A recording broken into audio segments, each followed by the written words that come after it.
Imagine this. You've reached a point in your life where you have financial stability. Your career is taking off, you're paying down your debt, your bills are paid on time, you're living the American dream, you have a beautiful family, and everything's going well. One day, you're sitting on your couch, enjoying the day off with your family, watching TV, and all of a sudden, the power goes out. Perplexed, you wonder what happened. It must have been either the weather or maybe someone crashed a car, but surely it wasn't because you didn't pay your bills. All your bills are paid on time. So you decide to call your guy. You want to know what's going on, right? So you call him, and you're like, listen, my power went out. And he says, ma'am, don't worry about it. We've gotten millions of calls. And she says, millions? Why have I gotten millions of calls, right? Why have you received millions of calls?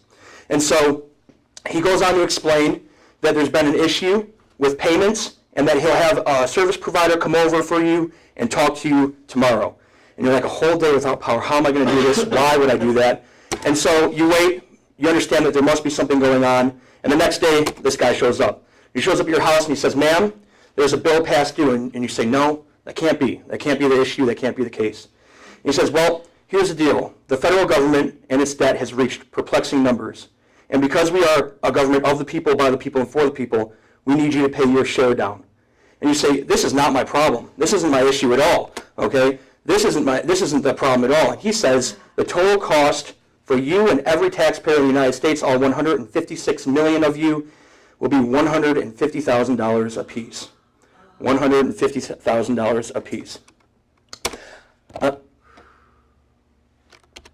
On this screen here, you have 10,964 capital P's.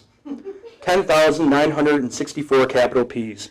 If each one of these P's represented a numerical number as to what it would cost to pay down the national debt, each P would represent $2,098,666,017.94. And by the way, that only equals 0.007% of the amount of taxpayers needed to pay down the national debt.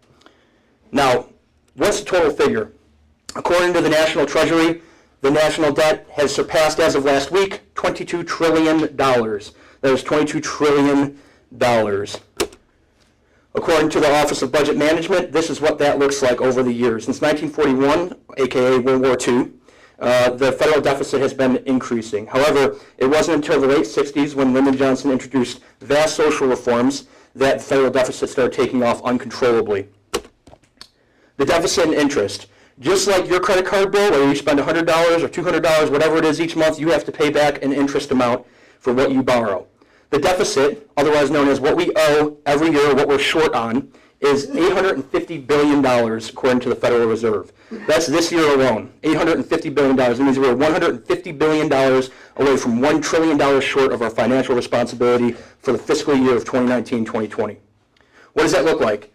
The interest we pay on our debt will be higher in 2022 than our entire defense budget. And to put that in perspective, our defense budget is currently higher than the next 10 nations combined, including China, Russia, the UK, Japan, France, Saudi Arabia, India, Germany, Italy, and Brazil. But that's not the issue, believe it or not, and some people think it is. This is what our federal budget looks like currently, according to the Office of Budget Management. The first 6 pie slides here equals 62% of the federal budget. It includes Social Security, Medicare, Medicaid, discretionary welfare spending, and the interest we pay on our national debt. And then that measly 16% in the corner there, right there where that orange is our entire defense budget. And that sliver of it alone is bigger than the next 10 nations combined. But what does that look like for us long term? Well, countries with a lower GDP than the interest we will be paying on our debt by 2022. And so you think all these countries individually make less in 1 year than we are going to be paying on the interest we pay on our debt by 2022. And by the way, even more shockingly, is the fact that it's all of these countries combined. Every single one of these countries combined do not equal the interest we pay back on our national debt by 2022. As I go to wrap up here and conclude my speech, I want to remind you that solutions are possible, but not for long.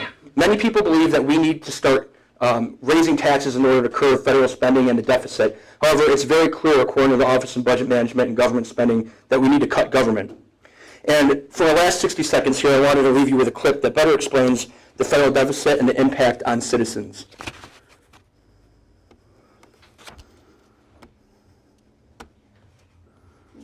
we owe money, we often sacrifice other spending until our debts are paid.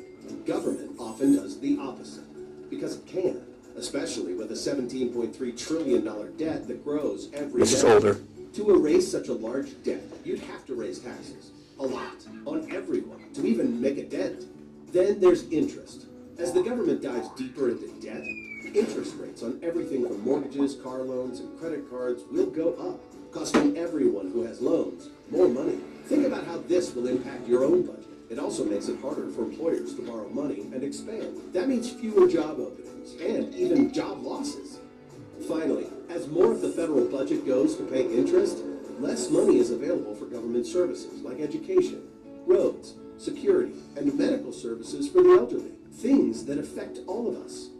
To learn more, visit informationstation.org today. Thank you guys very much.